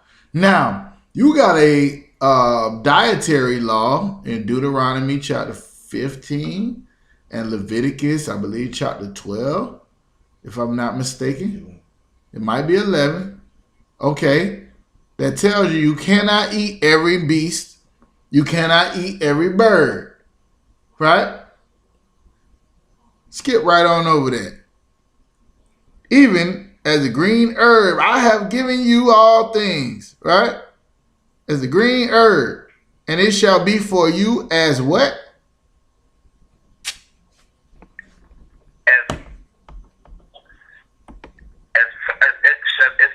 It shall be for meat. For meat, right? I'm giving every green herb for meat, and it was so. For meat? What does that mean for meat? Uriah? What does that mean for meat? Like it's like food, like for you to eat. They're like you would eat meat, you can eat the herb. Right. And what does it say in 2nd Esdras what you should do with the herb or with the flour? Eat it, sir. All right, so let me ask you a question, right? What should you do with herbs? Rocky, sir, you should eat them. You should eat them. What about setting them on fire? Sir. What about inhaling that fire? Or the smoke that comes from it? Sir. It's lucky, sir. Yeah, go ahead. Man, this is one of the dumbest things I used to say too. Somebody else that was in the group used to say that the priests inhale smoke all day because they made sacrifice, so it's okay for you to inhale smoke. You still believe that? Hell, I feel like it. No, sir. Listen, let me tell you something, Let me tell you something. Here's the bottom line, right? The bottom line to it is, for those people who want to do a certain thing, they will always try to find something to justify what they love to do, right? If it's a brother that wants to get rid of his woman, he would say, it says right here that if she would not go as the way that you want her to go, you should write her a bill of divorcement and let her go. It says right here that Moses gave them the authorization that they could divorce their woman. For a brother who don't think it's right for you to have more than one wife, it said right here, a bishop shall be blameless, the husband of one wife. The reality of the thing is, when you really read the scriptures, it's right there what it's saying. It's right there. There are certain things that the Lord put on earth that if you eat them, they are healthy for you. Right? This ain't got nothing to do with getting high. Now, let's go back to where you was at, though. 2nd Esdras, chapter 9. What verse we was at?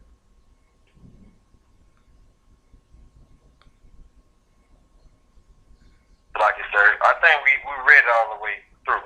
I know. Where we started at? 23? We started at 22, sir. All right.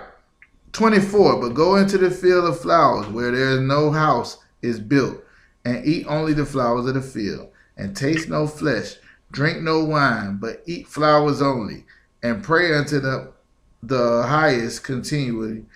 Then will I come and talk with thee.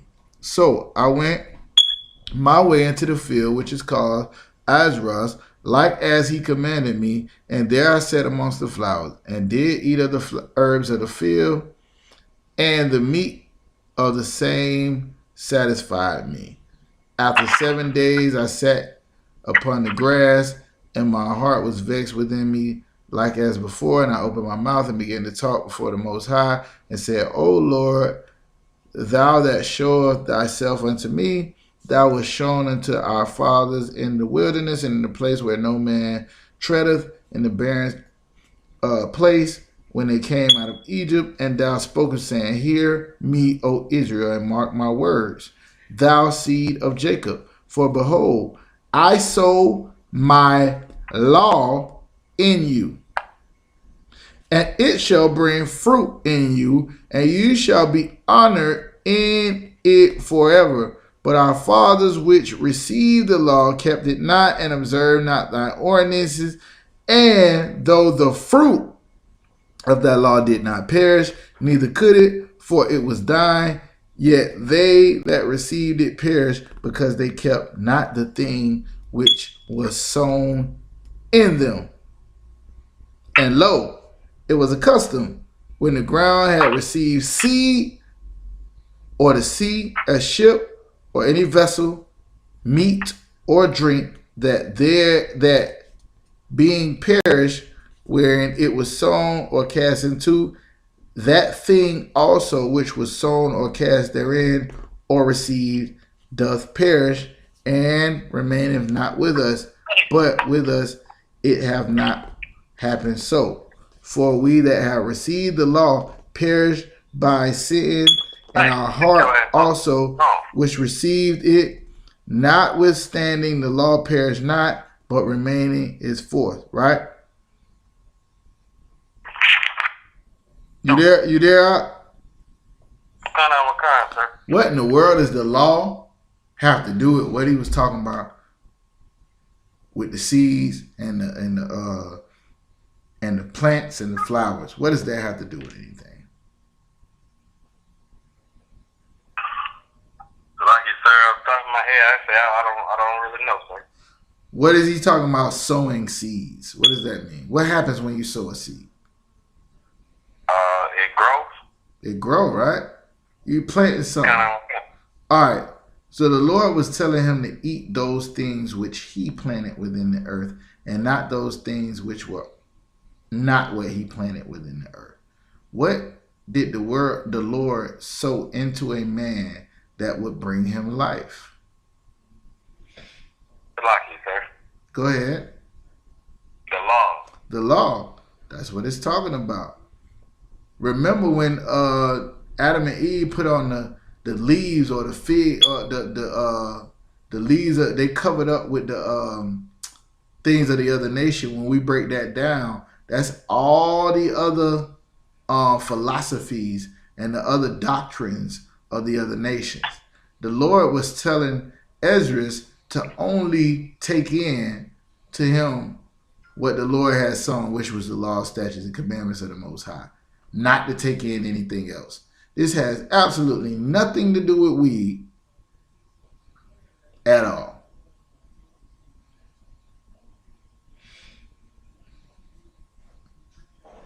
Remember, the Lord speak of the other nations and nations as if they trees, right? Growing from the ground. Don't eat from the tree of good and evil. Don't all of this other stuff. It goes all the way back to this, and it's right here in the Apocrypha, in the Bible. He's still saying these things that I told you to do, the law, statutes, and commandments. This is what is going to build fruit within you. It's going to prosper you. It's going to build you up. These are things that are going to make you better. Don't eat from the other trees of the nations or the other nations that's out there. Don't eat from that. Don't eat flesh. Don't eat, you know what I'm saying, from man. I want you to get what I'm trying to give you. You understand? Or no? Kind of on time, sir. I understand. Like, I understand how unlearned I was and how stupid I was. No, it wasn't that you was unlearned. It was that you was trying to find a reason to keep getting high. And that too, sir. So like, Yeah, that's all it was. I did the same thing. I'm telling you, the Genesis 1 and 30 was, I break it down to niggas like, nigga, it say right here, the Lord gave you every herb. I remember saying that to Captain Contazar. He said, for what? I said, for meat. I ain't never read that part when I was around. So for meat.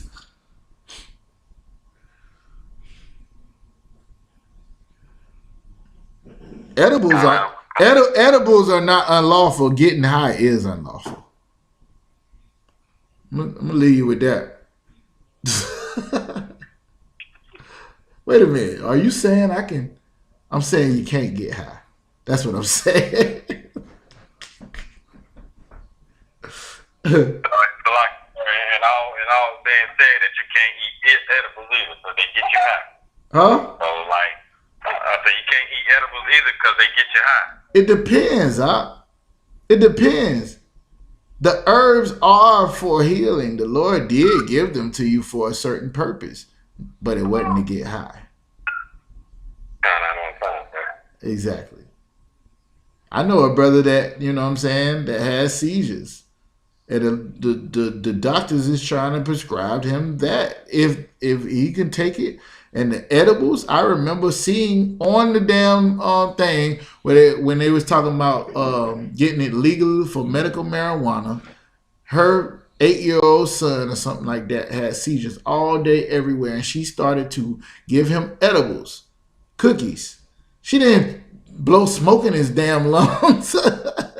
She didn't blow him shotguns. She gave him edibles, and it immediately it calmed down his seizures, and he stopped having them.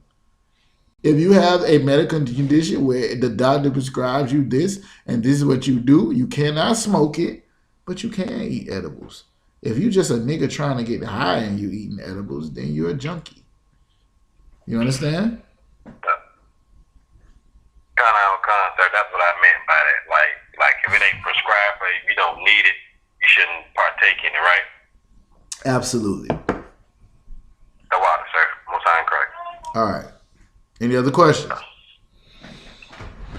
Lucky. Go ahead. Just making sure for Pastor, as young men, we got to wear all black. You have to wear all black for the rest of your life, Junior. All right.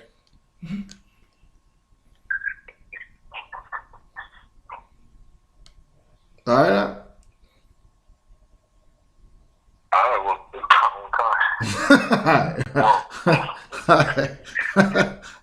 Until you become a priest in here, yes, you have to wear all black. If you want a garment that's all black, you contact somebody that makes garments and you tell them I need it to be all black. Fine. And if you do become a priest, you still might want to wear all black because it's just all black. Yeah. I got a priest sitting next to me. This nigga been a priest for years and he still want to wear all black all the time. Not me. As soon as I got a chance, I'm wearing a yellow garment, nigga. Just to stun on y'all niggas. Nah, I'm just messing around. Yeah, you gotta wear all black. All right? Also, when you get the chance, I just wanted to talk about the Passover fund. Yeah, I got you. I got you. I see your text. I don't slip. I answer my phone in ranking order. If I'm on the phone with my wife and the captain calls, she got to hold on. You understand? If my kids need me and General Yohanna needs me, they got to hold on. That's crazy, right? That's crazy, ain't it, Junior? That's heavy. All right, exactly. Go ahead. I'm ranked over my kids, nigga. And my rib. The nigga I'm talking to ranked over me. The Lord needs me. The men over me are my lords. They reign over me. I'm going to answer to them. I'm going to make them happy. My kids and my wife better make me happy. Everything is in ranking order. I'll get to you in a second, young man. Let me get these damn orders I got. Let me get these orders straight. I ain't forgot about you. That's all I'm trying to say. All right, both sides Christ. Who says Salaki? So that was just me. Actually, I just wanted to see how much the Passover see how much yours was going for. The Passover is for every willing and able, no, for every able adult is $200. Right? Passover is $200. If you don't have the $200, contact your camp leader and tell him what you got. All right? The $200 is because anybody ever went in Winn-Dixie or somewhere and seen what a leg of lamb costs? We got the only spot in America where you can go at and congregate and have a large gathering. Imagine how much that costs. It's $200, all right? If you don't got it, it is a order and a law from the Most High for you to be at the Passover. Contact your camp leader and we'll make some type of arrangements. Maybe my $200 that I'm paying might be for a nigga who don't have $200. Don't come empty-handed though. And drink up all General YAHANNA wine and eat up all his lamb. Eat up all the Lord's food and drink all his wine and be like, yo, if I had a ball at the Passover, they paid now damn dollar showing up empty-handed.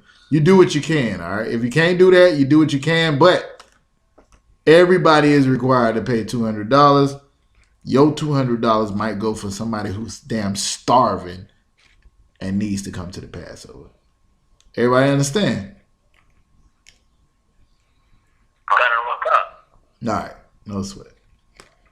I guarantee you, your $200 ain't going in Commanding General YAHANNA's pocket. Let me just throw that out there. he might recruit half of the money that he's paid to make sure this thing go down. Maybe. Because half of y'all niggas used to showing up to the family reunion, not paying and eating anyway. So we know this. So for y'all, I'll pay my $200. All right. Anything else?